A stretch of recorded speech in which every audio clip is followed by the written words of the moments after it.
无边泳池见。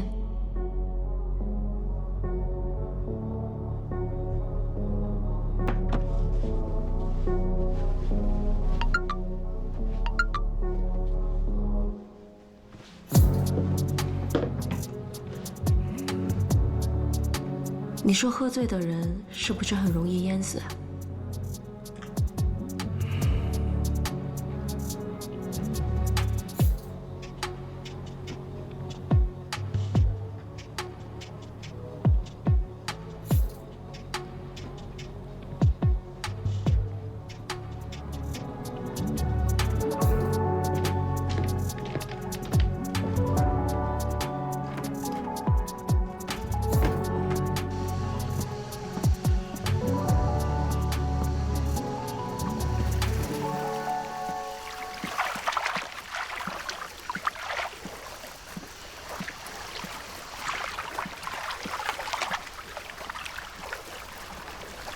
喝醉了在游泳池不安全，上来。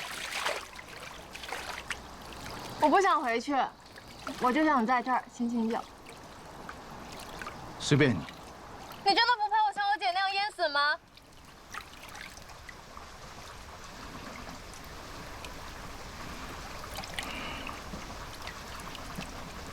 不要轻易说淹死这个词，对谁都不好。今天是我的婚礼，你这样闹有意思吗？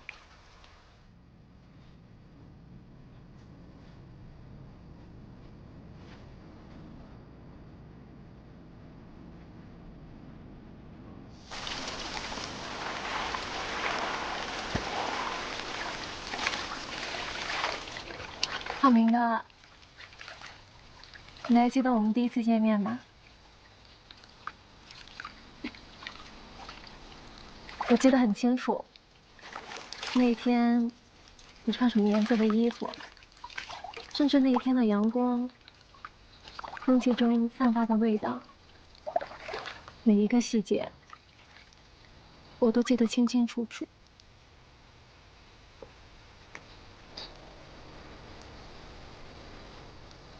我原本以为我可以潇洒的放手，但你今天真的结婚了。当我看到你步入礼堂，我才知道，原来我根本不可能接受。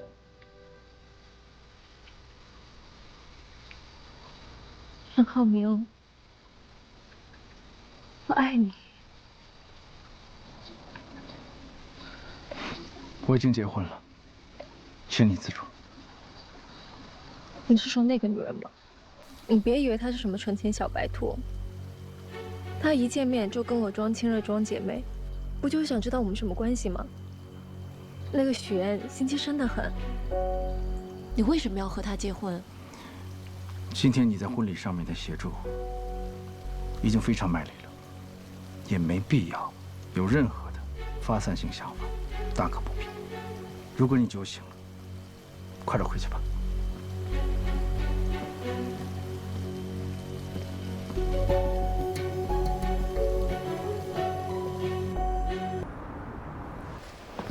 不会赶不上飞机吧？不会。浩明哥，妍妍姐，你们这就要去蜜月了吗？对啊。你昨天替我等了这么多酒，身体没事吧？我昨天都醉得一塌糊涂，我连怎么回家的我都有点忘了。哦，对了，昨天晚上我没有闹出什么乱子吧？没有。那我就放心了。妍妍姐，你们先聊吧，我在车上等你。听浩明哥说你们蜜月要去伦敦，那边有家牛排馆很好吃，以前浩明哥经常带我去吃。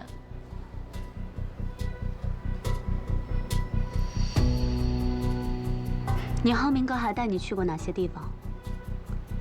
麻烦你都整理好发给我。喝了酒就别进泳池，容易被淹死。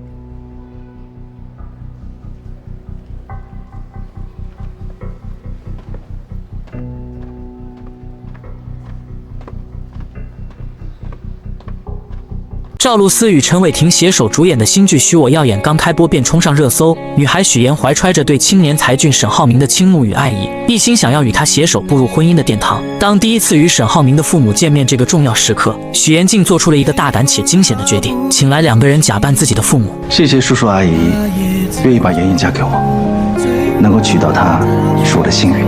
他精心策划着每一个细节，试图用这虚假的表象蒙混过关。见面现场气氛看似融洽，实则暗流涌动。沈浩明的父母本就心思细腻，在交谈过程中，逐渐对许妍父母的身份产生了怀疑。他们不经意间聊起许妍父亲所在大学的事情，试图从这细微之处寻找破绽。许妍察觉到危机，内心虽紧张不已，但表面仍强装镇定。他提前给那2位假扮的父母做了大量功课，不仅带他们熟悉学校的位置，还让他们了解周边饭店的情况。面对沈浩明母亲对父亲身份的追问，许妍灵机一动，称父亲是研究人员，因工作性质特殊，相关信息难以查到。为了进一步坐实父亲是外国大学教师的身份，他甚至让假扮者模仿真正大学教师的签名，并在沈浩明父母面前成功签下了一模一样的名字。一番操作下来，众人一律赞消，打算前往院子继续商讨婚礼事宜。然而就在沈浩明的母亲和许妍单独走在路上时，局势急转直下。母亲面色凝重，直接说出了一个惊人的消息：他们是你的亲生父母吗？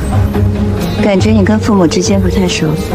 原来在吃饭时，他就发现了一个关键细节：母亲给许妍加的鸡蛋，许妍一口未动。他深知若是亲生父母，不可能不清楚女儿的喜好。就在那一刻，他对许妍父母的真实身份起了疑心。许妍听闻心中一惊，但很快又镇定下来，无奈之下只能编造另一番说辞。他声泪俱下地诉说自己的身世，称父母从小便离开他去了外国，自己一直跟着姥姥长大，基本没见过父母，也未曾感受到家人的关爱。这一次若不是因为结婚，父母根本不会回来。他表示自己是为了给对方留下好印象，才故意营造出家庭和谐的假象。沈浩明的母亲听后感同身受，她想起自己曾在沈浩明小时候出国打工，深知缺少家人陪伴的痛苦。就在这时，保姆前来有事相告，母亲安慰了许妍几句后便离开了。一波未平，一波又起，许妍刚松一口气，便接到了欢欢的电话。原来她从策划转变为活动主持人的申请又一次被驳回了。这对一直努力想要在事业上有所突破的许妍来说，无疑是一个沉重的打击。一切只是刚刚开始，这件事情还没有这么快下定论。到了晚上，许妍带着那2位父母来到酒店，她神色疲惫却仍强打精神，对他们说只要完成婚礼，任务就算完成。安排好父母后，许妍独自走进电梯，狭小的空间里，她终于卸下了伪装。用谎言构建的人生，我拼尽全力将它筑为堡垒，可是在沙滩上，又怎么会有城堡？第二天，许妍如往常一样来到演播现场，她试图将昨晚的烦恼抛诸脑后，全身心投入到工作中。然而现实却并未如她所愿。主持人孙思维姗姗来迟，一见到身为策划的许妍，便摆出一副咄咄逼人的架势。他认为许妍只会在背后搞小动作，对许妍的工作能力百般质疑。他吐槽台词极度不通顺，抱怨请来的嘉宾一次比一次差，甚至对许妍提出的建议也充满敌意，觉得那是在挑战他的权威。你有那精力，还不如花心思怎么讨好我。这节目我说了算，我一句话就能滚蛋。许妍站在一旁，默默忍受着这一切。她心中委屈，却又无处诉说。在这个充满竞争与压力的职场环境中，她努力想要证明自己，却总是遭遇各种阻碍。而感情方面，她用谎言编织的爱情之网，也不知何时会突然破裂。赵露思新剧刚一开播，便让人知道了什么才是职场的霸凌。许妍这位怀揣着梦想与热情的职场人，在公司的舞台上奋力拼搏。他答应来了。项目老师很有兴趣，说要看一下整个时间的那就是没有谈好了。然只因他未能请到公司心心念念想要邀请的人物，公司便立刻翻脸不认人，以他的节目收视率持续走低为借口，毫不留情地发出威胁，若是下次收视率继续下滑，便准备将他辞退。这突如其来的打击狠狠地砸在许妍的心上。许妍虽满心疲惫与委屈回到家中，但她并未选择沉沦，于是她强打起精神，准备继续投入到工作中。就在这时，男友沈浩明的出现，如同一束光照进了她略显灰暗的世界。沈浩明竟直接拿出了公司想要邀请的3木老师的联系方式，这无疑是一个巨大的惊喜。你怎么会知道我的工作安排？因为在你那边有我的信任。然而许妍敏锐地意识到情况有些不对劲，她立刻试图转移话题，问起男友对昨天自己父母的印象如何。可沈浩明却显得有些漫不经心，他觉得这与自己无关，在他心中，爱的人只有眼前的许妍。在这美好的夜晚，二人深情拥吻，仿佛外界的一切纷扰都与他们无关。但他们之间的故事还得从半年前说起。那时身为策划的许岩，为了能邀请更多的人参与自己的节目，可谓是绞尽脑汁。而沈浩明便是他目标名单中的一员。为了能见到心心念念的沈浩明，许岩付出了多日的不懈努力。终于，他以想要成为学徒的身份，获得了与沈浩明见面的机会。初次见面，许岩便被安排了一个任务：修剪面前的龙舌兰。这对于许岩来说，既是一个挑战，也是一个展现自己的机会。他不仅将龙舌兰的各种专业知识娓娓道来，还自信满满地说出自己修剪的方向是让龙舌兰按照自己的意愿生长。这一番独特的言论瞬间引起了沈浩明的注意。沈浩明不知不觉来到了许岩面前，静静聆听他的谈论。许岩越说越投入，眼神中闪烁着对职务和工作的热爱。他的每一句话都仿佛带着魔力，让沈浩明对这个女孩产生了浓厚的兴趣。这时沈浩明话锋一转，提到了许岩的工作。明天来上班吧。不过你来我这儿，那你的工作怎么办，许小姐？原来他早已暗中调查了许岩的身份，得知许岩为了接近自己，竟学习了如此多的知识。刚刚的一番话更是让他刮目相看。不过沈浩明依旧态度坚决，不想接受任何形式的访问。就在他准备转身离开时，许岩拿出了自己精心准备的礼物——著名的植物学家伊丁老师亲自制作的剪刀。这把剪刀不仅是一件珍贵的工具，更是许岩诚意的象征。沈浩明这才发现，眼前这个女孩真的做足了功课。或许是被许岩的真诚所打动，沈浩明也拿出了一份礼物回赠。许岩满心期待地打开，发现竟是一瓶桂花蜂蜜。本以为这只是个意外的许岩，却从沈浩明的口中听到了关于自己的事情。原来沈浩明关注到了他发在网上的文章，文章中许岩表达了对外婆做的桂花酱的喜爱，于是沈浩明便送上了这瓶桂花蜂蜜。这份细心与体贴让许岩心中涌起一股暖流。第二天，许岩像往常一样来到公司，然而职场的风云变幻从未停歇。刚一坐下，同事便不怀好意地凑了过来，又一次问起了有关沈浩明的事情。许岩此刻还没有任何新的消息，只能无奈地应付着。同事的追问让他有些喘不过气来。好在同事离开后不久，许岩接到了沈浩明的消息，让他来金达集团找他。这消息让许岩的心情瞬间明亮起来，他精心打扮了一番，怀着期待的心情前往金达集团。然而命运似乎总爱开玩笑，当许岩终于见到日思夜想的沈浩明时，意外却突然降临。由于连日的劳累加上感冒，他的身体早已不堪重负。刚一见到沈浩明，一阵眩晕感便袭来，他眼前一黑，竟直接晕倒在了沈浩明的身上。身为一名普通打工者的许岩来到了沈浩明所在的公司，然而刚刚见到沈浩明的时候，许岩便因连日的劳累与身体的不适，直接晕倒过去。当许岩在医院缓缓睁开双眼，映入眼帘的是沈浩明那略显疲惫却满是关切的脸庞。原来是沈浩明亲自将他送到了医院，生怕许岩有个三长两短。此刻看着正在处理消息的沈浩明，许岩心中满是感动。他轻声说道，想让沈浩明先去忙自己的事情，不必一直守在他身边。是我把你叫出来的，我当然要负责到底了。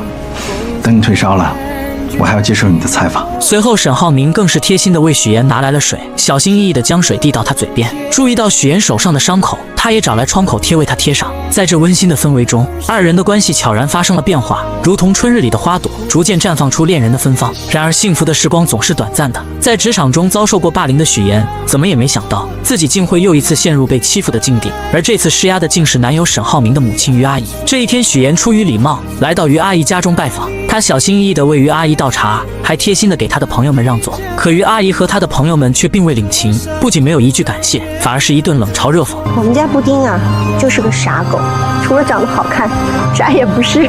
许岩强忍着心中的委屈，默默承受着这一切。这时佣人前来更换水果和水壶，许岩见状便主动上前帮忙。二人一同来到后厨，佣人看着许岩，忍不住说道：“许岩和其他人不太一样。”许岩微微一愣，佣人接着又说：“头发这么毛躁，和其他人顺滑的头发差远了。”许岩心中一阵酸涩，却只是勉强笑了笑。就在这时，于阿姨突然来到后厨，许岩本以为她会留自己下来吃晚饭，没想到于阿姨却冷冷地说：“去会所把晚上需要的菜拿回来。”说完便又约许岩周六上午二人见面好好聊聊。许岩这才意识到自己与这个家庭之间有着一道难以跨越的鸿沟。回到公司上班的许岩来到主任的办公室，将下一期的策划书交给了他。本想着尽快离开的他，却被主任拦了下来。昨天还嚷嚷着要开除许岩的主任，此刻却换了一副面孔。他一脸诚恳地说自己对他期望很高，让他先做节目策划是为了镀金，为以后当主持人做准备。许岩心中燃起了一丝希望，可主任接下来的话却如同一盆冷水，浇灭了他刚刚燃起的火焰。原来这一次的主持人申请被驳回了。许岩为了这个美食节目付出了太多，她不仅自掏腰包，很多时候还要亲自参与节目的制作，从策划到执行，每一个环节都倾注了她的心血。可如今却换来这样的结果，她愤愤地离开了办公室，心中满是失落与不甘。就在这时，许妍接到了于阿姨打来的电话。吃饭的地点跟时间我都发你手机上。好的。许妍为了能够融入这个圈子，便自己前去花钱做了柔顺，希望以更好的形象出现在于阿姨面前。见面的时候，许妍本想着能和于阿姨好好吃顿饭，可没想到到了地方才发现还要等一个朋友。不一会儿，那位朋友来了，于阿姨便和这位朋友开始高谈阔论起来，从专业的金融知识到跨国生意，他们聊得热火朝天，完全忽略了许妍的存在。好不容易等那位朋友离开了，于阿姨才慢悠悠地说出了自己请许妍来的真实目的。虽然你的形象和学历都很优秀，工作也不错，但是你的家境不太好吧？他认为许妍面对所有的事情都不会生气，一次又一次地探索许妍的底线，觉得许妍过于隐忍，不适合自己的儿子。听到这些话，许妍的心中五味杂陈，她的思绪不由自主地飘回到了小时候。那时候，她因为没有父母在身边，被别人欺负，被骂是没有父母的野孩子。我是野孩子，我有爸爸妈妈，妈妈和外国在很远的地方。他只能默默忍受，把所有的委屈都咽进肚子里。如今面对于阿姨的刁难，他仿佛又回到了那个无助的童年。Syracuse University 是我父母在国外任职的学校，他们从小教育我，无论遇到什么样的环境，教养和风度是基本的礼貌。只是我没有想到，在您看来是胆怯和隐忍。冷静下来的许妍将近期遭遇的种种不愉快一股脑地归结到了于阿姨身上。在她心中，自己好不容易才寻得那个真正倾心的人，这份爱情她绝不可能因为于阿姨的刁难与阻挠就轻易选择放弃。时光悄然流转，在许妍的努力下，半年后的今天，事情已然发展到两家准备步入婚姻殿堂的地步。第二天的公司会议上，气氛凝重而热烈。公司老总沈府郑重地提出了新区的建设计划。更令人振奋的是，目前已经得到了最大公司世丰的资助意向。会议上，众人纷纷表达对这次合作的看好，认为这是一次难得的发展机遇。然而沈浩明却始终一言不发，眉头紧锁。会议结束后，沈浩明被父亲叫到了办公室，这时他才缓缓道出自己的顾虑。原来世丰新上任的郑董事长在处理事故时总是尽力掩盖真相，这种做法让沈浩明心生疑虑。而且郑董事长是空降而来，在公司内部根基尚浅，没有自己可以完全信任的人。更让他担忧的是，郑董事长带来的3个人都存在明显的缺陷。基于这些原因，沈浩明认为世丰公司内部必定暗藏矛盾，随时可能爆发。沈父听后沉思片刻，却有着不同的看法。他觉得郑董事长能做到这个位置，绝非等闲之辈，不可能如此简单。建筑行业的水源比想象中要深，其中的复杂关系和利益纠葛不是轻易能看透的。最后，沈父语重心长地让沈浩明这段时间安安稳稳地度过，多去熟悉公司内部的事务，为未来的发展做好准备。另一边，三木老师成功与节目达成了合作，这其中不仅仅是因为沈浩明的牵线搭桥，更是因为许妍的真诚与负责。即便面对身处外国的三木老师，许妍也能做到及时回复消息，这种敬业精神让三木老师十分赞赏。于是二人约定下次和沈浩明一起吃饭。然而就在许妍满心期待的时候，突然接到了于阿姨的电话。喂，于阿姨，现在吗？我还有，没问题。你把地址发给我。电话那头于阿姨的声音不紧不慢，让许妍前往售楼处。许妍心中虽有疑惑，但还是匆匆赶了过去。当她到达售楼处时，才发现原来是于阿姨来为他们挑选结婚用的房子。许妍心中一紧，她知道于阿姨又准备开始测试她了。于阿姨看着许妍，嘴角微微上扬，带着一丝不易察觉的挑衅，让身为建筑世家出身的许妍给出选房建议。许妍强装镇定，装作仔细查看房子的样子，心里却早就乱成麻绳了。她深知自己的每一个建议都可能被于阿姨挑出毛病，成为攻击自己的把柄。就在事情即将被揭露，许妍感到无比窘迫的时候，沈浩明如同一束温暖的光出现在了她的身边。沈浩明轻轻握住许妍的手，给她一个安心的眼神，然后巧妙地化解了这场尴尬。如果没什么事，我跟我女朋友约会去了啊。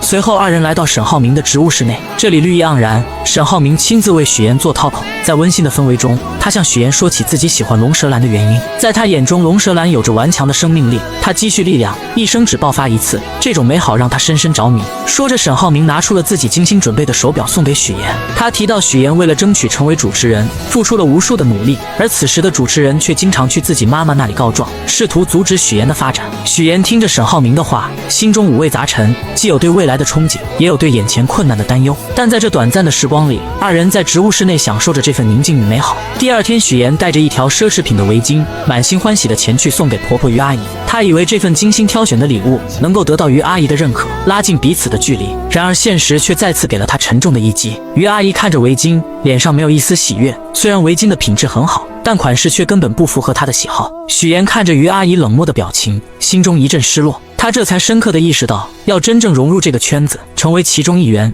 是何等的艰难。为了能尽快融入那个看似光鲜却难以接近的富婆圈子，许妍绞尽脑汁，最终把目光投向了家中的女佣。她觉得从女佣这里或许能打开一条融入圈子的捷径。许妍拉着女佣一同前往超市，在超市的货架间穿梭时，女佣像是打开了话匣子，不经意间说起曾经沈浩明也带过一个女朋友回家。可那个女孩在于阿姨的小圈子里并不讨喜，各种表现都没能入于阿姨的眼，最终被于阿姨毫不留情地否决了。许妍听着瞬间明白过来，于阿姨他们根本就没有真正接受自己，之前的种种不过是表面的敷衍。但她没有气馁，反而暗暗下定决心要主动出击，想尽办法融入这个圈子。第二天，许妍精心打扮后，和于阿姨等人来到了网球场。其实她对网球一窍不通，但为了能融入这个圈子，她还是硬着头皮来了。看着于阿姨他们在球场上挥洒自如，许妍只能在旁边干着急。不过她很会察言观色，在于阿姨他们休息的时候，主动跑过去帮他们捡起散落在地上的网球。这时于阿姨看着许妍，开口说起许妍家中的事情，语气中带着一丝审视。都是知识分子，在国外很多年了。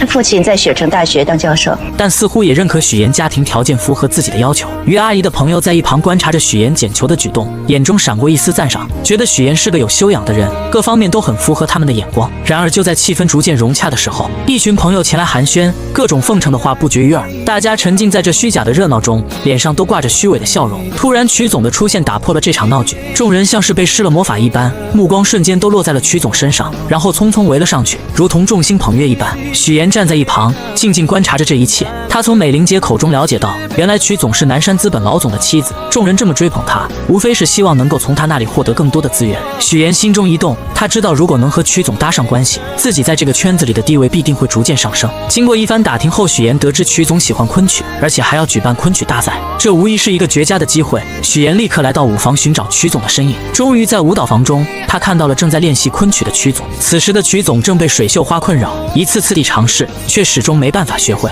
许妍知道这是自己表现的好时机，她赶忙请来老师帮助自己学习水袖花。可老师告诉她，最快学会流水袖也需要1个月的时间。1个月对于急于融入圈子的许妍来说太漫长了，但她没有退缩，开始了日复一日的刻苦练习。无论是在家里还是在演播室，只要一有空闲时间，许妍就会练习。她的手臂因为长时间的挥动而酸痛不已，但她始终没有放弃。终于在日复一日的坚持下，许妍成功学会了流水袖。她的努力没有白费，日复一日的坚持也让曲总注意到了她。曲总对这个勤奋又执着的女孩产生了兴趣，主动和许妍搭上了话。许妍心中暗喜，她知道自己的计划初见成效。为了能在这个圈子里立足，许妍开始用谎言编织自己的周围。真好，谢谢。我听老师说你才开始学啊？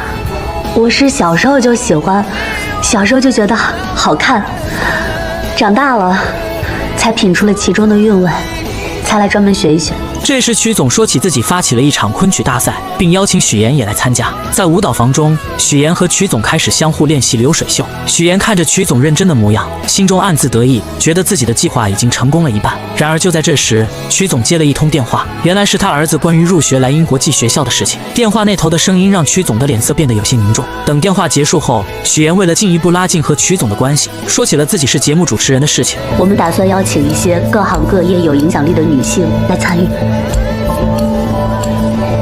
抱歉，我还有别的事儿，先走了。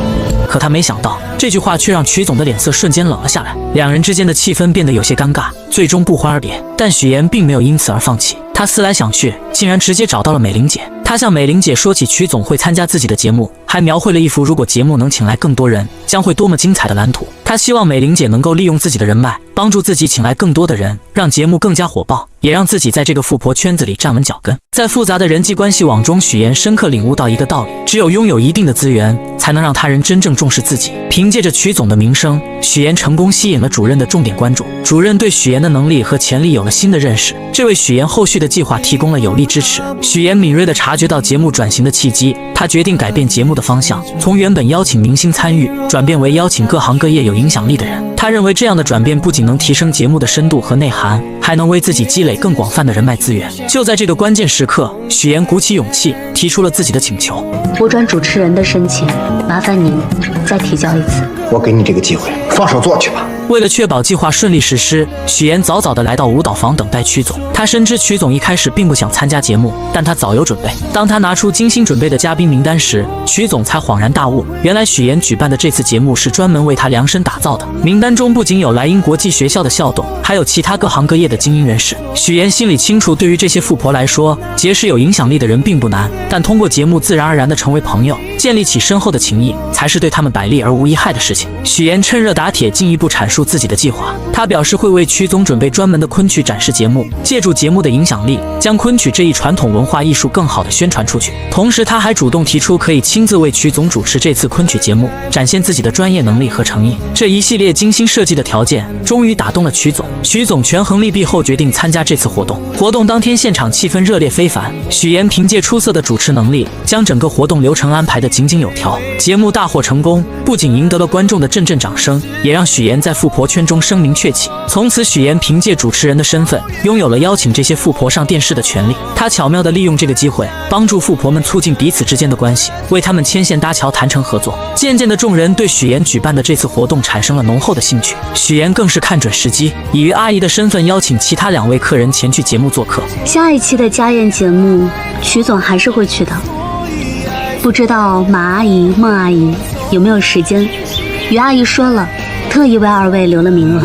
得到这个好消息的朋友们兴奋不已，立刻回去着手准备相关事宜。等到众人走后，于阿姨才意味深长地说起将人情推在自己身上的事情。她心里明白许妍这丫头不简单，开始对这个原本并不起眼的姑娘产生了浓厚的兴趣。节目的爆火给许妍带来了意想不到的收获，她不仅成功成为了主持人，还吸引了众多赞助商的目光。之前的赞助费用与现在相比，简直不可同日而语。然而就在许妍信心满满地前往化妆间时，之前的主持人找上门来。这位主持人认为许妍抢走了自己主持人的位置，心中充满了怨恨。他怒火中烧，对着许妍就开始攻击，声称许妍是靠着富2代男朋友才走到今天的地位。面对这些无端的指责和闲言碎语，许妍根本不想争论，她深知无需过多解释，于是她匆匆离开了化妆间。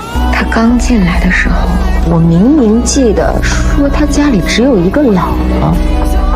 什么时候父母在国外了，还成高知家庭了？回到演播室后，许妍迅速处理好所有的事情，她调整好自己的状态，准备回家好好休息一下。然而当她路过电视时，意外地看见电视上正在播放新闻主持人的画面。从小就被新闻主持人吸引的她，在这一刻仿佛回到了童年，心中涌起一股熟悉而又温暖的感觉。她呆呆地站在电视前，眼神中透露出对新闻主持行业的向往和憧憬。直到男友前来打断她的思绪，准备带她回家，她才缓缓回过神来。第二天，在家中的众人一起看着电视中播出的新闻，原本大家都沉浸在新闻内容中，突然电视中的一个人引起了许妍的注意。你是山西人是吗？推动城市建设，提升道路狭窄，对，基础设施。那个大云县你去过没有？不仅拓宽了街道，还设置了无障碍通道，并在整个商区的建筑外。我姥姥就是大云县云来村的。对了，叔叔，您去出差没有多玩2天？没有，我就是过去剪了个彩，来去匆匆嘛。许妍正沉浸在电视节目中，眼神漫不经心地扫过屏幕，突然一个熟悉的身影映入眼帘，父亲出现在了电视画面里。那一刻，紧张感瞬间从他内心深处传来，心脏不受控制的剧烈跳动。他心里清楚自己一直隐藏的秘密，极有可能在这一刻被无情揭穿。与此同时，在遥远的山西，许妍的真父母正经营着一家小小的理发店。此时，父亲正一边熟练地为顾客烫着头发，一边和顾客闲聊。他脸上带着几分感慨，说起家中的情况。小女儿不在身边，平日里连个消息都很少，还是大女儿贴心，一直留在自己身边陪着。而且大女儿也快结婚了，女婿在银行工作，有着一份体面的职业。然而他们不知道的是，此时他们口中的大女儿乔琳正在经历一场噩梦。乔琳遭受了别人的咸猪手，在愤怒和反抗之下，一番激烈的闹腾后，她和对方一同进了局子，直到男友匆匆赶来，才将乔琳从局子里接了出来。男友的父母得知此事后，顿时火冒三丈，他们觉得儿媳给自己丢了脸，在亲戚朋友面前抬不起头来。儿子见状，赶紧拿出了这次准备婚礼的各项费用清单，还说明份子钱会上交给父亲。可当话题转到酒桌安排时，母亲却不乐意了。她认为只摆20桌实在太少，根本不够气派。但儿子无奈地解释，银行有规定，员工不能参加20桌以上的宴席。母亲听后立刻将矛头指向了乔琳，阴阳怪气地说她败坏了自家的名声，很可能会影响儿子的工作。在这巨大的压力之下，乔琳感到无比委屈和绝望。我算好了，还剩下17866，应该够咱们俩度蜜月的了。你自己度去吧，回到自己家中，乔林思来想去，决定联系上妹妹许妍。为了不让爸妈怀疑自己悔婚离开家中的事情，他编造了一个理由，打算以单位组织学习的名号去荆州出差。他心想，这样既能离开那个让他压抑的家，又能和妹妹见面，或许还能从妹妹那里得到一些安慰和支持。果然，第一次来到荆州的乔林，看着眼前繁华的公司大楼，心中充满了期待。他本想着给妹妹许妍一个惊喜，于是没有提前告知，就来到了许妍工作的地方。然而万万没想到，当许妍看到突然出现的姐姐时，脸上并没有惊喜，反而是一脸的惶恐。许妍心里清楚，自己一直隐藏的身份就像一层薄纱，随时可能被姐姐的出现捅破。她担心一旦身份暴露，自己现在拥有的一切都会化为泡影。于是二人决定先前往许妍家中休息一下。然而就在这个时候，沈浩明突然前来。沈浩明是许妍身边的富二代，他的出现让许妍更加紧张。为了不暴露自己的身份，许妍急中生智：“这位是……我是王表姐，她来找我。”他让沈浩明暂时离开，然后带着所谓的表姐乔林先找个酒店住下。来到酒店后，乔林越想越生气，他觉得许妍自从搭上了富二代，就忘记了自己家人的身份，变得如此陌生和冷漠。他忍不住对着许妍发起了脾气，指责她忘本。而许妍始终认为自己和爸妈没有任何关系，在他心里，那个家给他带来的只有痛苦和伤害。他冷冷地看着姐姐，随后便准备离开。在离开的时候，他还特意强调自己不姓乔，而是姓许，仿佛这样就能彻底和那个家划清界限。我姓许。许妍。然而看着姐姐独自一人在这个陌生的大城市里，他还是有些担心。犹豫再三，他选择了转账1万给乔林，希望姐姐能在这个城市里过得稍微好一些。回家的路上，许妍的思绪飘回到了小时候，那时候的她瘦小又怯弱，经常被一群孩子欺负。就在她感到绝望的时候，是乔林挺身而出，像一位勇敢的骑士一样保护着她。那一刻，乔林的身影在许妍心中无比高大，也让她第一次感受到了亲情的温暖。而此时在另一个地方，外婆正在和许妍的父母激烈的争吵着。原来许妍的父母为了能够生下一个男孩，结果把自己的身子弄坏了。更不幸的是，出生的许妍也因此患上了先天性心脏病。此次父母二人前来，是为了让许妍回去上小学。小小的许妍回到家中后，表现得异常懂事。咱们洗澡睡觉啊，走，妈带你洗澡去。妈妈，我会洗澡。成，咱们明天自个儿洗。那这样，把脏衣服脱下来，妈妈给你洗，好吗？妈妈，我会洗衣服。母亲如往常一样出门买菜，然而在离开的时候，她竟忘记关上煤气。这个小小的疏忽即将引发一场巨大的灾难。家中的2个女儿乔林和许妍还沉浸在自己的世界里，丝毫没有察觉到危险正悄然逼近。煤气的味道在空气中无声无息地弥漫开来。等到父亲回到家中，刚一打开门，一股刺鼻的气味便扑面而来。他瞬间意识到不对劲，他来不及多想，迅速冲进厨房关上煤气，然后手忙脚乱地打开窗户。此时他看到了昏迷在沙发上的大女儿乔林，没有丝毫犹豫，他一把抱起乔林就往屋外跑去。而就在他慌乱地安置好乔林，也就在这个时候，母亲买菜回来了。母亲这才如梦初醒，惊恐地意识到房间里还有一个小女儿许妍。然而区别对待的阴影并未就此消散。在医院里，父母的所有注意力都集中在乔林身上，他们围在乔林的病床前，眼神中满是担忧和关切，轻声细语地询问着她的状况，仿佛乔林是他们的全部。而许妍就躺在旁边的病床上，无人问津。她的生日，这个对于很多人来说重要的日子，父母也能轻易忘记。许妍静静地看着这一切，心中五味杂陈。她第一次如此深刻地意识到，自己在这个家里是如此的格格不入。时光匆匆，许妍步入了高3这个关键的人生阶段。对于很多孩子来说，高考是改变命运的契机，是通往未来的桥梁。然而对于许妍而言，这座桥梁却似乎被无情地截断了。父亲来到老师办公室，与老师商议着不让许妍参加高考的事情。许妍偶然间听到这个消息，她的世界瞬间崩塌。她不顾一切地冲进办公室，眼中满是愤怒和不甘，大声指责父亲的行为。在众人的注视下，父亲和许妍来到楼下。父亲看着情绪激动的女儿，终于说出了原因。原来家里经济拮据，没有足够的钱供养2个大学生上学。在父亲的心中，姐姐乔林应该去上大学，改变家庭的命运，于是只能让许妍留在县城找工作。许妍听着父亲的话，心中的委屈如潮水般翻涌。她终于鼓起勇气，说出了父母偏心的事实。为什么你们从小到大都有这么偏心啊？为什么好的都要给乔林？我难道不是你们亲生的吗？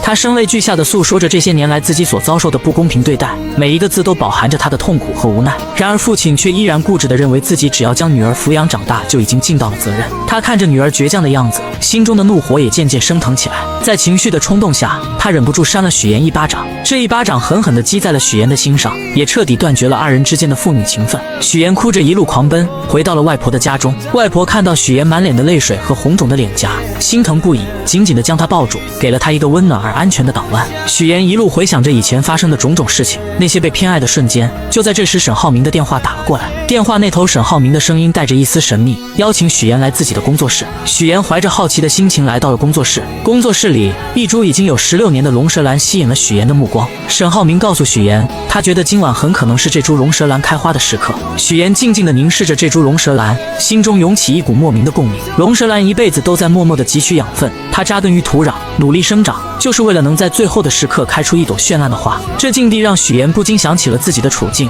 他觉得自己和这株龙舌兰何其相似。此时的许岩又想到，龙舌兰开花是为了将自己花粉散去，遇到另一株龙舌兰，进而孵化出更多的生命。这是一种生命的传递，他们知道这会导致自己生命的消亡，但是为了以后的未来，他们毅然决然地决定献出生命。许岩看着沈浩明，心中涌起一股坚定的力量。他和沈浩明就如同这两株龙舌兰一样，如果他们相爱，那么无论付出什么代价，无论面临多少困难和挑战，他们都会坚定地在一起。仔细想一想，我就是有一点点后悔，后悔下个月才结婚，应该早一点把你娶回来。那个表姐之前没有听你提过，我们的婚礼要不要邀请她？是远房亲戚，本来也不太熟，还是算了吧。让人万万没想到，许岩为了在即将到来的婚礼中隐藏自己的真实身份，竟狠下心将情同手足的姐姐乔琳说成是远房亲戚，还以各种理由认为婚礼不必邀请她前来。此时的远房亲戚正身处一间狭小且简陋的出租屋内，不仅将豪华的酒店给退了，还将许岩给的钱给退了。给个台阶还不下了，臭妹妹，臭许岩，当没你这个妹妹。然而就在乔琳独自在出租屋内时，手机突然收到一条信息，竟是她的前男友发来的。原来前男友这次是因为父母的事情，想要向乔琳道歉，并且请求她能够回到自己身边。可乔琳早已看清了这个渣男的真面目，面对他的请求，只冷冷地在手机上回复了一个滚字。可这渣男并不死心，为了请求乔琳的原谅，他竟来到了那间他们曾经熟悉的理发店。乔琳的父母满心欢喜，还满心期待着能和这位曾经的女婿一起喝酒聊聊天。然而渣男却带来了一个让他们震惊的消息：乔琳已经离开了。我们俩分手了。乔琳的父母得知女儿去了荆州，心里便隐隐觉得女儿此去必然会去找许岩，于是他们心急如焚地拨通了许岩的电话。可电话那头传来的却是挂断的忙音。为了找到大女儿，两位老人没有丝毫犹豫，按照2年前许岩留下的地址，毅然决然地踏上了前往荆州的路途。当他们风尘仆仆地来到那个小区时，许岩正好带着沈浩明一家人出现在了小区里。许岩一眼就看到了不远处的父母，那一刻他的眼神中闪过一丝慌乱。小妍，妍妍。而就在这时，真正的两家人就这样毫无预兆地见面了。许岩精心编织的所有谎言，在这一瞬间如同泡沫一般被无情地戳破。沈浩明一家人得知了事情的真相后，脸上满是愤怒与失望。他们认为许岩是为了骗婚才做出这一系列的事情，于是纷纷开始责怪许岩的所作所为，指责声如同潮水一般向许岩涌来，让他有些招架不住。就在许岩感到绝望的时候，于阿姨轻轻地将他唤醒。原来刚刚所发生的一切都不过是许岩自己想象出来的场景罢了。就在这时，沈浩明突然说道：下午3点3叔的飞机就要到了。众人无奈之下，只能暂时放弃做客，选择去接机。在送别沈浩明一家人后，许岩的爸妈也发现了他，随后他们也来到了这个充满故事的地方。于是真假父母在此刻戏剧性的相见了。假父母看到情况不妙，连忙解释自己是婚庆公司的人，然后便匆匆离开了此处。真父母看着即将结婚的许岩，内心开始慌张起来。他们不明白女儿为什么要隐瞒这么多事情，而此时的许岩却冷冷地说出自己不打算邀请父母前来参加自己的婚礼。这句话如同利刃一般刺痛了父母的心。愤怒的父母刚要发作，许岩却将姐姐的地址告诉了他们，然后便头也不回地离开了。许岩的父母按照地址来到了大女儿乔琳的出租屋内。在寸土寸金的荆州，乔琳只能合租一间小小的房间，生活过得十分拮据。这次她打算在荆州寻找一份属于自己的工作，开启新的生活。在与父母的交谈中，乔琳竟然得知了妹妹许岩竟然打算结婚的消息。为了弄清楚事情的经过，她来到了许岩的家门外。就在家门外，乔琳看到了许岩的假父母，随后从许岩那里得知了一切真相后，乔琳终于明白了妹妹最近做出这些荒唐事情的原因。你说你如果以后跟沈浩明结婚了，你打算怎么办？继续骗他一辈子。原来许妍一直渴望嫁入沈家，为了达到这个目的，她不惜编织一个又一个谎言，甚至伤害到了身边最亲近的人。然而许妍却觉得以后的事情可以以后再慢慢解决。在她看来，为了能够嫁入沈家，自己只能做出这些看似过分的事情。此时的许妍眼中闪烁着一种坚定的光芒，她终于说出了自己内心深处的想法。当她第一次看见沈浩明的时候，仿佛自己的世界才真正出现了光明。沈浩明是她见过唯一一个对她负责的人，在她心中，沈浩明就是那个能带她走出困境、走向幸福的人。为了这份所谓的幸福，她愿意付出一切代价。这场由谎言引发的婚礼风波究竟会如何收场？一切都还是未知数，如同那迷雾中的道路，让人看不清前方的方向。你这胆子也太大了吧？那万一沈家人知道怎么办？你怎么收场呀？你不说就不会有人知道。你还打算继续骗呀？你说你这么聪明，你干嘛干这么愚蠢的事儿呢？当姐姐乔琳终于找上门来，将所有的事情都了解清楚后，她才惊觉妹妹在这个节骨眼上，似乎真的邂逅了所谓的真爱。然而乔琳的内心依旧充满了忧虑，在她看来，谎言终究有被拆穿的那一天，到那时一切美好的幻想都可能化为泡影。可此时的许妍却陷入了自己的执念之中，她觉得自己的事业正处于上升期，而这份来之不易的爱情，更是她生命中的救赎，是她无论如何都要紧紧抓住的。在她心中，事业和爱情缺一不可，她坚信自己有能力将这两者都牢牢掌控在手中。告别姐姐后，许妍独自坐在家中，品尝着姥姥亲手做的桂花蜜。就在这时，手机铃声突然响起，是沈浩明打来的电话。原来沈浩明在查看婚礼名单时，发现自家那边来参加婚礼的家人数量众多，而许妍这边却只有她的爸妈和2位同事。许妍见状，只好无奈地解释，称家中亲戚平时不常走动，彼此关系比较疏远，所以不想邀请他们前来参加婚礼。就在这时，沈浩明不经意间提到了姥姥，他眼中闪烁着温柔的光芒，诚恳地说自己想陪着许妍一同回去探望姥姥。许妍心中一紧，她深知如果沈浩明一同前往，自己的谎言将会彻底暴露。于是她急中生智，以公司业务正处于关键时期，需要她亲自处理为由，巧妙地拦住了沈浩明。挂断电话后，许妍陷入了沉思，她绞尽脑汁地思索着该如何继续圆这个谎言。就在这时，母亲的电话打了进来。母亲在电话那头鼓起勇气说，自己毕竟是许妍的父母，无论如何都想要参加女儿的婚礼。然而没等母亲把话说完，许妍便心急如焚地挂断了电话。为了防止再次出现类似的意外，她迅速将电话备注中原本的妈改成了母亲的真实姓名。经历了这场电话风波后，许妍决定搭乘大巴车回到那个熟悉的姥姥家。当大巴车缓缓停下，高叔开着那辆3蹦子前来接她。坐在3蹦子上，许妍才真切地感觉到自己回到了家乡，回到了那个充满温暖和回忆的地方。3蹦子一路颠簸前行，终于停在了姥姥家的小院前。许妍迫不及待地走进院子，一眼就看到了正在忙碌的姥姥。姥姥正站在凳子上，小心翼翼地摘着桂花。许妍心中一酸，赶忙快步上前，轻轻扶着姥姥从凳子上下来。随后她挽起袖子，帮助姥姥采桂花。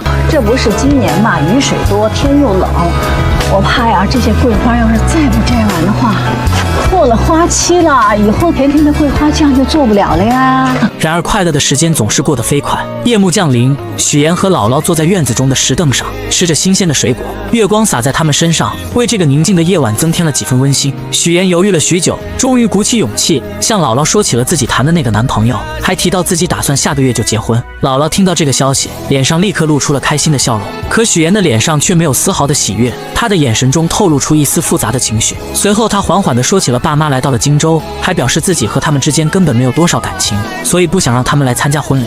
姥姥心里有数了，我打电话把他们叫回来，不会让他们再去荆州了。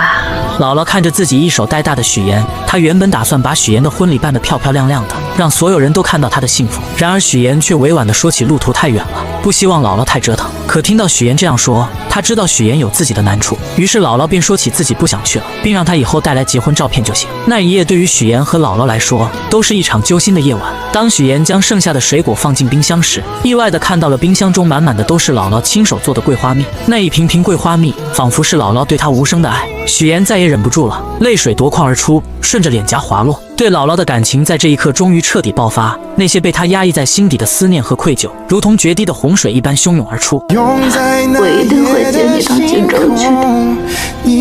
像吹来的我一定会让你过上好日子。许岩自幼便在姥姥的悉心照料下长大，内心中对姥姥的情感也格外深厚。当他独自坐上返回荆州的大巴车，而他的思绪却不由自主地飘回到了那些与姥姥共度的珍贵时光。小时候每一次生日回到姥姥家，姥姥早早的就为他准备了香甜的生日蛋糕，让年幼的许岩满心欢喜。也就是在那个时候，姥姥语重心长地对许岩说，一定要努力学习，将来考上好大学，离开这个偏远的地方，去见识更广阔的世界。姥姥的话语也成功照亮了许岩前行的道路。许岩没有辜负姥姥的期望，他凭借着自己的努力和坚持，成功考入了荆州传播大学新闻传播学院。当他收到录取通知书的那一刻，激动与喜悦涌上心头，他第一时间就想到了姥姥，想要与她分享这份来之不易的喜悦。为了让许岩能够在大学里过上美好的校园生活，姥姥毫不犹豫地拿出了自己的银行卡交给许岩。那一张小小的银行卡承载着姥姥无尽的爱与关怀。也就是从那一刻起，许岩暗暗下定决心，将来一定要让姥姥过上幸福美好的生活。在大学期间，许岩不仅在学业上刻苦钻研，还利用课余时间做各种兼职。他穿上厚重的玩偶服，穿梭在餐厅的各个角落，还凭借着自己的学识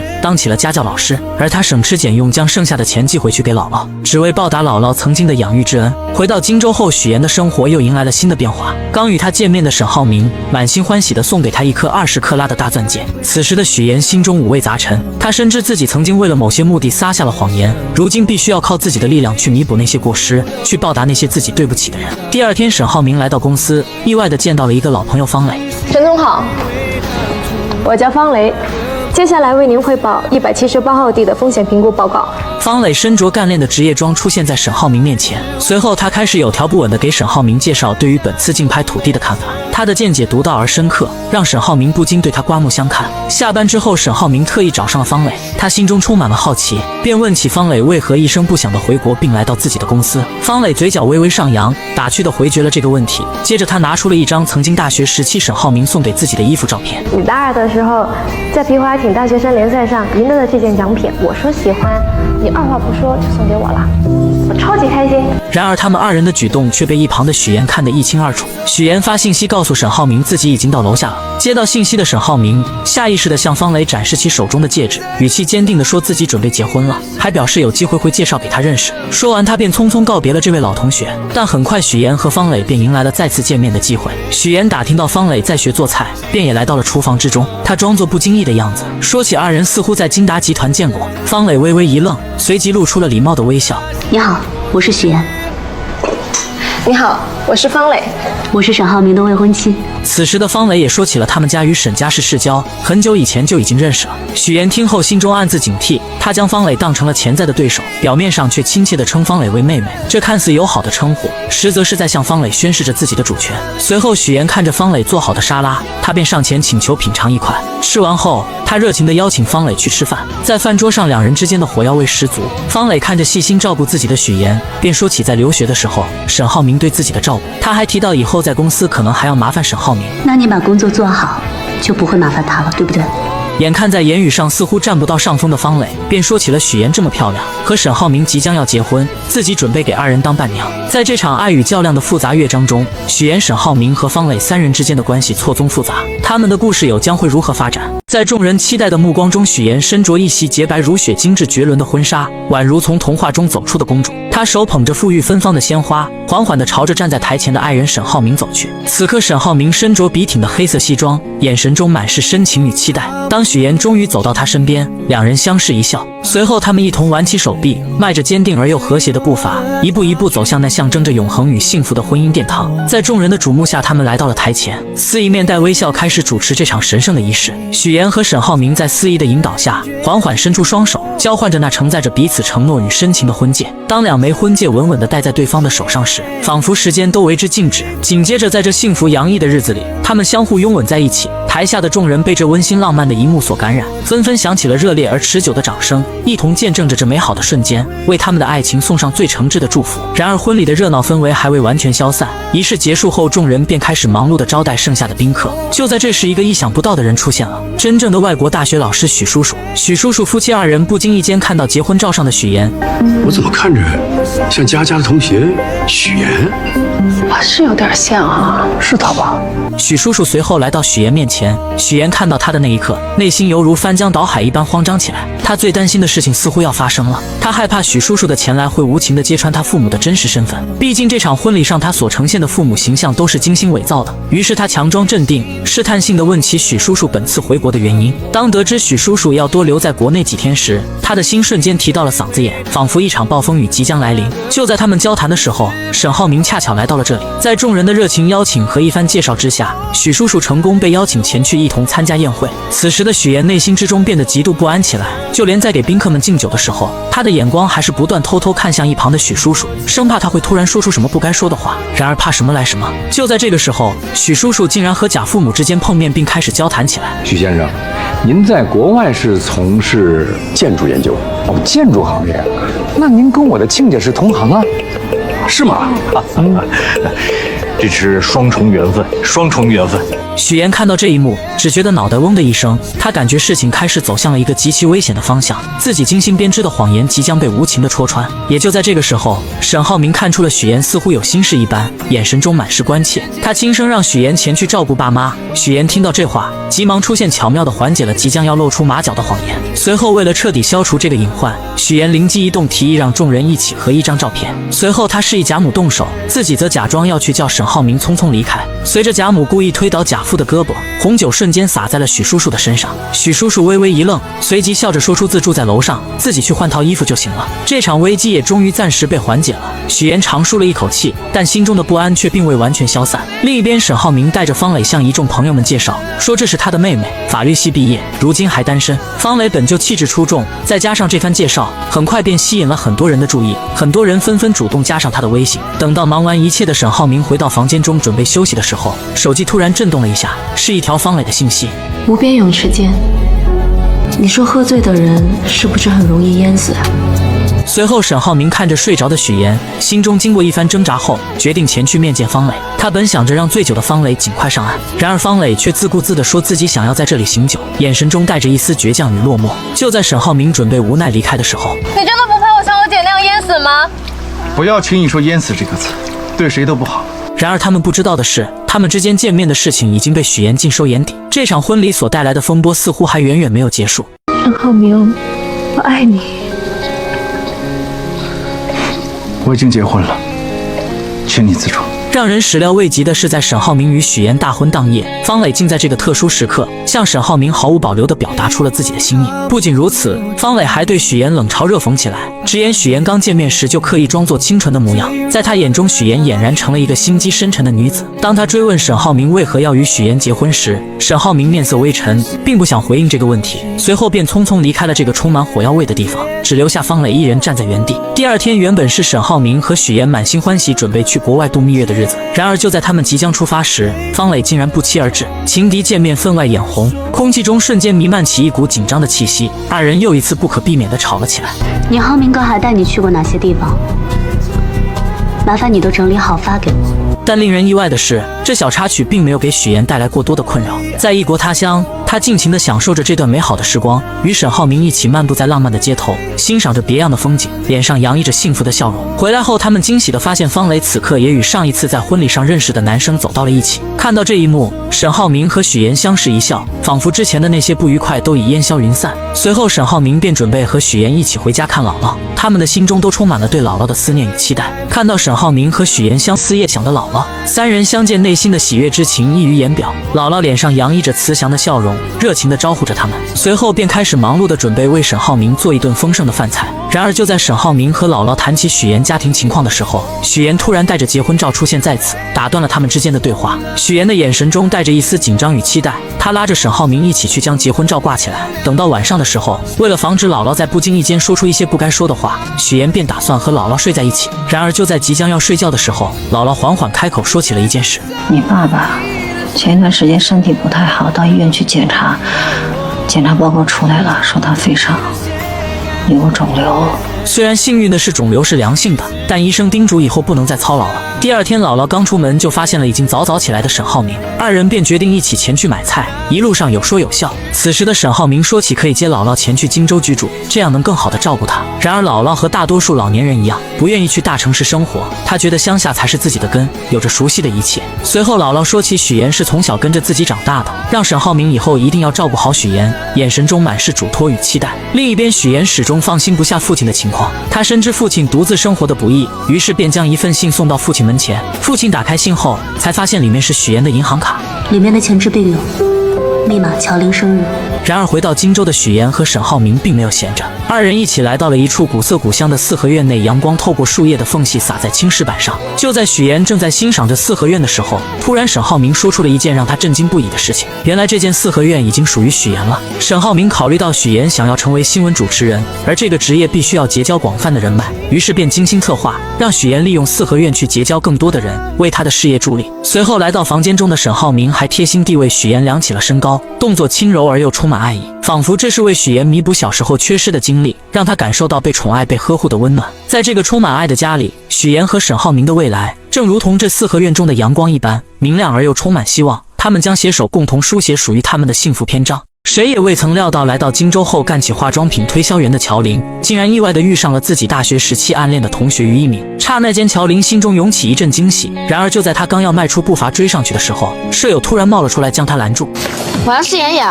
哦，原来舍友是来试用化妆品的。乔玲心中虽有些无奈，但还是热情地接待起来。可谁能想到舍友这一试用，便耽搁了乔玲大量时间，而且最终一个化妆品也没买。乔玲无奈之下只好拿出规定，告知舍友一个人一周只能试用6次化妆品。没想到舍友不但不理解，反而声称之前没这个规定，还警告乔玲小心自己投诉他。说完便匆匆离开了，留下乔玲呆愣在原地。下班后，乔玲拖着疲惫的身躯回到出租屋，刚进门就意外听到了舍友在打电话。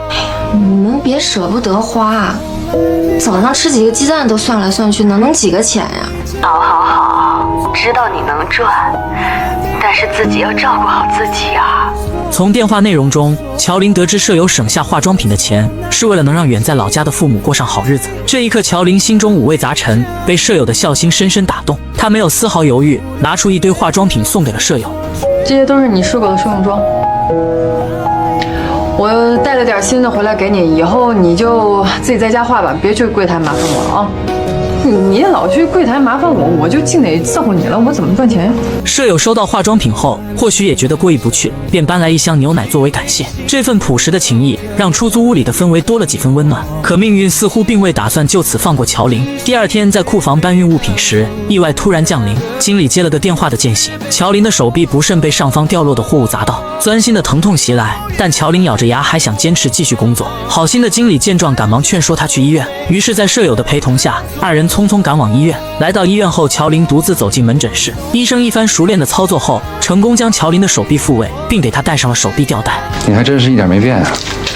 就在这时，医生缓缓摘下了口罩，乔玲定睛一看，竟是当天在商场遇到的暗恋同学于一鸣。一时间，乔玲又惊又喜，心中泛起层层涟漪。于一鸣关切地询问起乔玲家人的情况，得知乔玲的家人都在老家，只有许妍还在荆州。原来于一鸣曾向许妍表白却被拒绝，此次见到乔玲，便想通过她再次见到许妍，于是提议让许妍来医院接乔玲。不久后，许妍匆匆赶到医院，看到受伤的乔玲，她急忙询问情况，得知并无大碍后，便与这位曾经的老同学于一鸣聊了起来。于一鸣看着眼前曾经的白月光许妍，心中满是感慨。二人开始深入了解彼此的现状。交谈间，于一鸣注意到许妍手上那枚耀眼的20克拉大钻戒。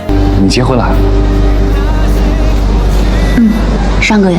瞬间明白二人之间已再无可能，心中不禁涌起一丝失落。随后他默默返回了自己的科室。然而此时的乔玲却已被于一鸣深深吸引，目光始终追随着他的背影。随后许妍带着乔玲回到那间狭小且简陋的出租屋，看着屋内仅有一个卫生间，家具也不齐全的环境，并且他看出乔玲铁了心要留在荆州打拼，便决定帮她改善居住条件，同时也为了减少自己日后的麻烦。当天晚上，搬家人员便上门准备将乔玲的东西搬到对面的房子里。乔玲本想拒绝，她觉得这样太麻烦许妍了。许妍见状便提起小时候乔玲对自己的帮助，这份情谊许妍从未忘记。就在乔玲依旧有些犹豫时，许妍说出了一个让她无法抗拒的理由。我忘记告诉你，新家公寓邻居是于一鸣，不要搬了，几位大哥。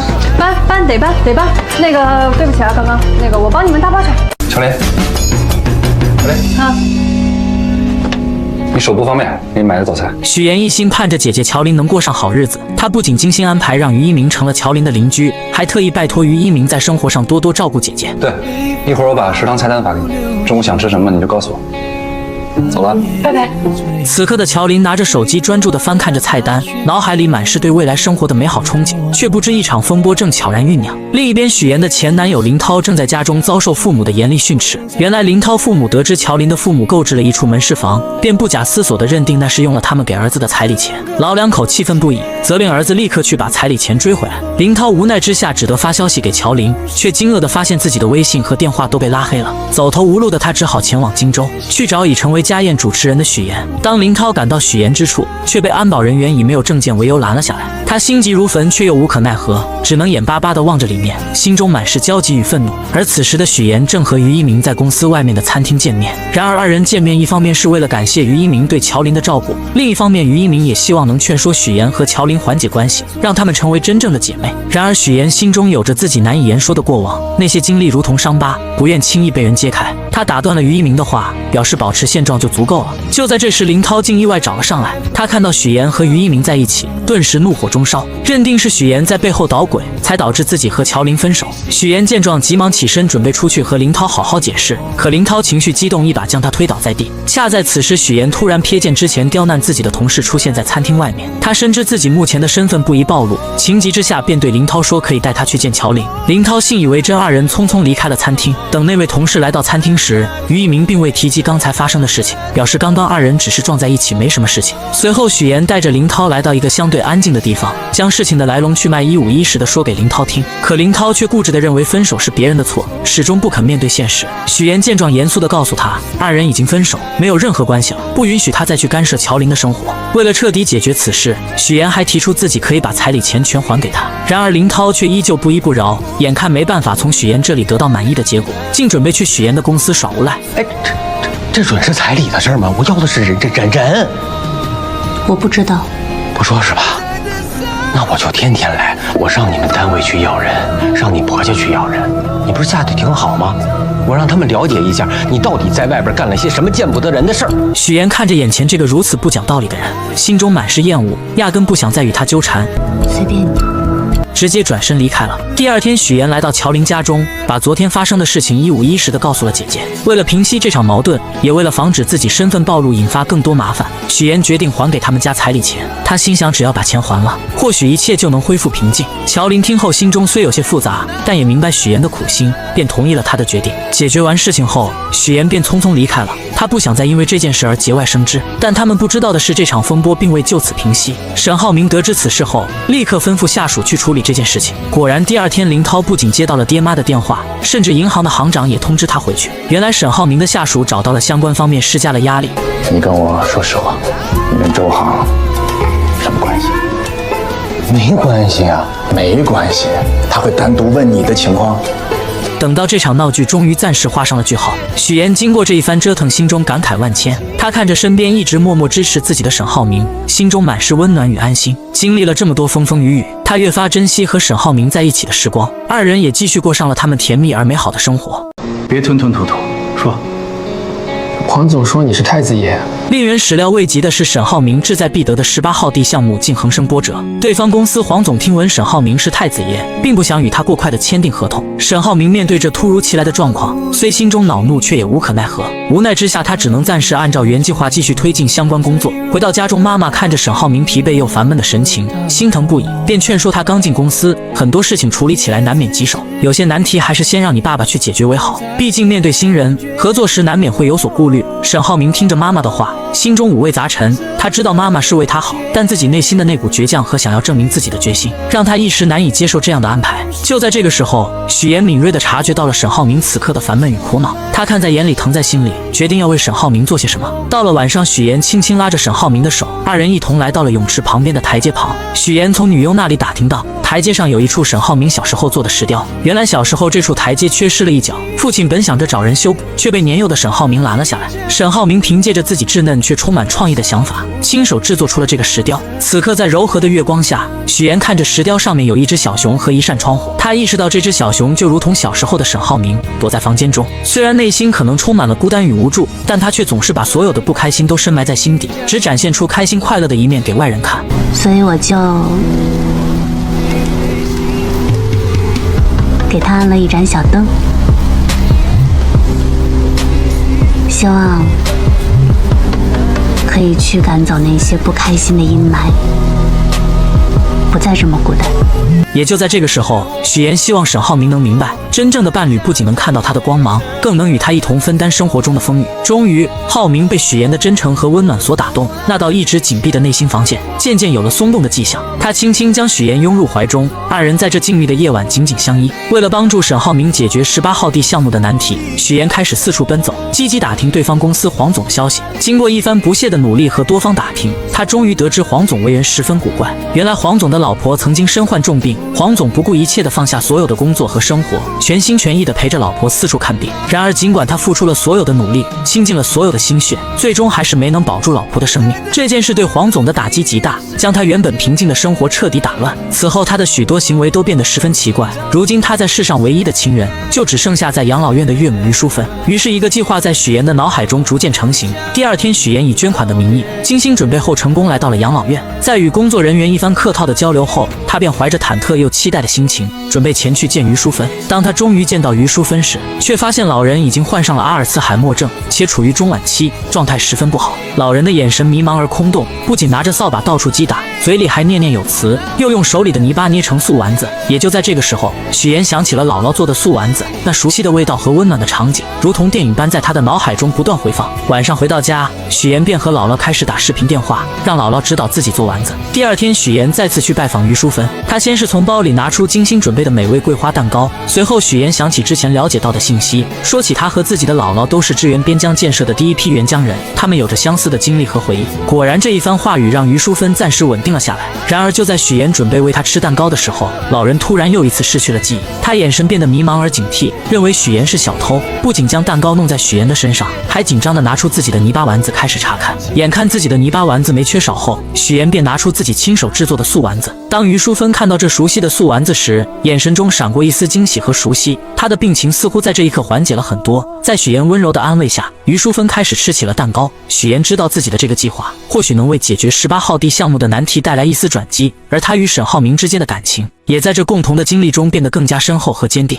许岩始终怀着满满的耐心与爱心，一次又一次地来到养老院陪伴于淑芬。他知道，对于患有阿尔茨海默症的老人而言，陪伴与关怀是治疗病情的良药。许岩日复一日来到养老院，陪于淑芬坐在电视机前，和他一起看着那些充满生活气息的电视节目。锻炼时间到了，许岩会和于淑芬一起做操。到了吃药的时间，许岩更是格外用心，想方设法看着老人把药吃下去。终于在许岩日复一日的悉心照料下，奇迹终于出现了。于淑芬的病情有了明显的好转，她那原本混沌的眼神中渐渐有了清晰的光彩，甚至还能清晰地认出这个一直陪伴在她身边的女孩。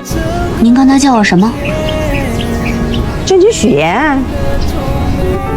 您记得我名字了？